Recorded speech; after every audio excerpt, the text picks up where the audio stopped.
Assalamualaikum guys, saya Abizu Ishraf and welcome back to my channel. So guys, kita ni sekarang hidup di 21st century. Boleh kata zaman yang penuh dengan teknologi. Dunia di hujung jari kita. Walaupun sekarang ni kita hidup dalam zaman yang penuh dengan teknologi pada hari ini, mesti ramai antara kita pernah sekali bayangkan ataupun beranggapan hidup dalam satu pulau yang penuh dengan harta karun, yang mempunyai buah-buahan, ataupun satu pulau yang mempunyai environment tropical. Sejujurnya, aku pun adalah salah seorang yang pernah bayangkan benda tu semua. Tetapi, ia bukan suatu perkara yang sangat mudah seperti yang kita bayangkan.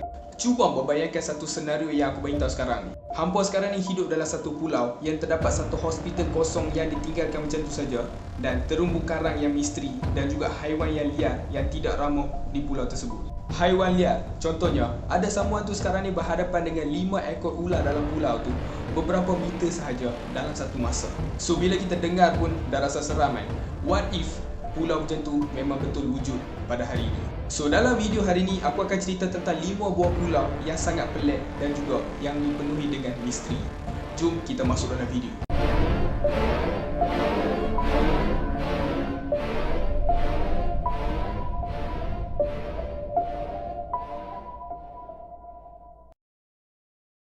Pulau yang pertama adalah Battleship Island yang berada di Jepun. Pulau ni dikenali secara rasmi sebagai Pulau Hashima. Dia terletak 9 batu dari Nagasaki. Pada hari ini pulau ni telah diabaikan, tetapi terdapat beberapa bangunan konkrit yang kita boleh nampak dan juga dikelilingi oleh dinding pelindung di sana. Kalau apa nak tahu, pada awalnya pulau ni dia terkenal dengan lombong arang batu dasar laut yang dijalankan ketika tempoh perindustrian di Jepun. Arang batu dijumpai kat sana pada tahun 1810 dan pada 1890 pulau ini dibeli oleh Mitsubishi Goshi Kaiser dan memulakan pembinaannya. Blok Panzerpuri Sekolah, Tadika Hospital, Dewan, Rumah Kelab, Pawagam, ada banyak lagi kemudahan lain yang dibina untuk penduduk kat pulau tersebut. Tapi bermula dari tahun 1930-an hingga Perang Dunia Kedua, bantuan China dan juga orang awam Korea telah dipaksa untuk bekerja di sini dengan keadaan yang sangat teruk. Ramai orang telah dilaporkan mati disebabkan kemalangan di bawah tanah pada masa itu, dan juga kepenatan dan juga kekurangan nutrisi sepanjang tempoh tersebut. Pada tahun 1974, apabila petroleum mula mengambil alih peranan arang batu, lombong tersebut telah ditutup dan semua penduduk dikerang meninggalkan pulau ini. Pulau ini telah ditutup kepada orang ramai untuk satu tempoh yang sangat lama, dan mereka melanggar peraturan ini akan mengakibatkan pengusiran dari Jepun. Tapi pulau ni sekarang menjadi tapak warisan dunia UNESCO, dan juga pulau ni juga dijadikan satu tempat pelancongan. Pulau yang kedua pula adalah Gozo Island yang terletak di Malta. Salah satu perkara yang paling misteri di dunia sampai sekarang adalah binaan purba di Malta. Kalau hampa tengok kuil-kuil ataupun kubur dan binaan lain yang ada adalah 1000 tahun lebih tua dari piramid di Mesir. Binaan ini seolah-olah memiliki fungsi yang pelbagai dan unik. Walaupun dengan kecanggihan teknologi di abad ke-21 ini adalah suatu yang sangat sukar untuk menggerakkan batu besar yang seberat beberapa tan ini. Persoalannya, siapa yang membinanya dan mengapa peradaban yang mendiami meninggalkan tempat ini juga masih tiada jawapan yang jelas. Selain itu kan, seluruh pulau ni dia dipenuhi dengan jaluan ataupun laluan yang besar yang menyerupai landasan atau jalan raya. Tetapi kat pulau ni, tiada pun jumpa kata ada roda kayu ataupun apa-apa yang berkaitan dengannya jumpa kat pulau itu. Pulau yang ketiga pula adalah Roanoke Island. Aku tak tahu aku sebut dengan betul ke tak, pronunciation tu aku tak tahu betul tak sebab susah nak sebut, tapi aku sebut Roanoke Island . Kalau abang tengok pulau ni pula kan, pulau ni dia terkenal dengan kejadian sekumpulan kolonis yang hilang dan gagal dikesan. Pada 1587, ada seorang yang bernama John White, ketua kepada satu komuniti yang kecil, telah meninggalkan lebih dari 100 orang lelaki dan wanita di pulau ini dan pergi ke England untuk mendapatkan bekalan yang diperlukan. So bagaimanapun, pada masa tu berlaku satu perang di England dan beliau hanya kembali ke sana selepas 3 tahun. Selepas ke England, kumpulan kolonis tersebut berjanji untuk meninggalkan tanda di lokasi yang boleh dilihat jika mereka buat keputusan untuk meninggalkan pulau tersebut.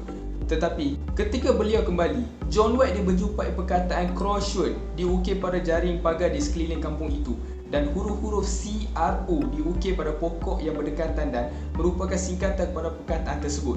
Croatia ialah nama kepada kaum India di kawasan kejiranan di sana. Tetapi kumpulan kolonis ini bukan dari kaum tersebut. Dan juga Croatia juga merupakan nama kepada Tuhan kaum India yang bermaksud pencabut nyawa.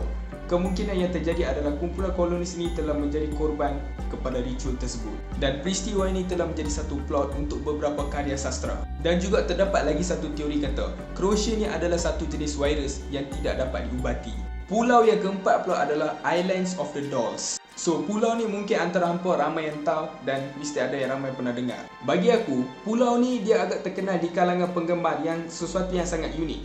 Penggembara solo iaitu Julian Santana Barrera, dia tinggal di pulau ini dan menurut beberapa urban legend, ada seseorang gadis telah lemas berdekatan dengan pantai ini dan sejak itu, dia mula mencari banyak anak patung rosak yang terapung berdekatan dengan pulau ini.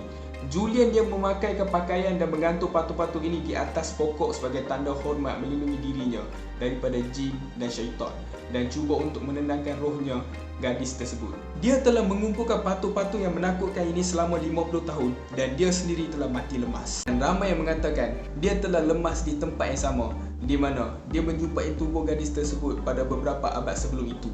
Maksudnya, mereka dua tu lemas di tempat yang sama.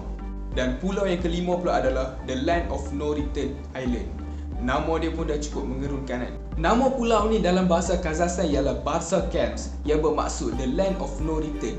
Nama dia saja seperti aku cakap tu dah cukup menggerunkan dan dia berasal dari beberapa urban legend yang mengisahkan tentang seorang pelarian yang menetap lebih kurang setahun dalam pulau ini tetapi kembali ke tempat asalnya mereka selepas beberapa abad. Dan ada beberapa kumpulan manusia yang hilang di sana. Rakyat Kazakhstan menganggap kehilangan mereka ni adalah disebabkan oleh cicak terbang dari zaman prasejarah. Selepas itu pulau ini dibuka secara rasmi pada pertengahan abad ke-19 dan pada abad ke-20 wilayah itu dipenuhi dengan rumah pemburu. Bagaimanapun, pulau ini diisytiharkan sebagai rizab tidak lama selepas itu dan menjadi lokasi paling tertutup di USSR. Setelah Laut Aral menjadi cetek, pulau ini dengan rasminya menjadi sempadan semula jadi. So guys, yang tu je 5 pulau yang aku nak share dalam video hari ni. Iaitu 5 pulau yang aku rasa paling crazy yang aku baca, yang aku dengar lah. So dalam 5 pulau ni, pulau mana yang aku rasa paling scary, paling misteri tu? Kalau apa tanya aku, pulau yang aku rasa paling scary tu adalah Islands of the Dolls tu lah. Sebab aku ni basically memang scary sikit dalam doll-doll ni. And pulau tu pula ada satu story yang boleh kata satu story yang mendalam macam tu kan. Aku tak tahu lah nak kata story tu betul ke tak kan. Nak kata percaya tu aku tak tahu nak kata percaya ke tak. Tapi memang aku takkan pergi langsung. Kalau dapat chance memang aku takkan pergi pulau tu. So apa hampa rasa tentang video ni? And kalau hampa dapat chance dapat pergi pulau tu, pulau mana yang hampa nak pergi? Komen kat bawah. So nanti aku akan jumpa hampa dengan video lebih menarik. Terima kasih. Ciao.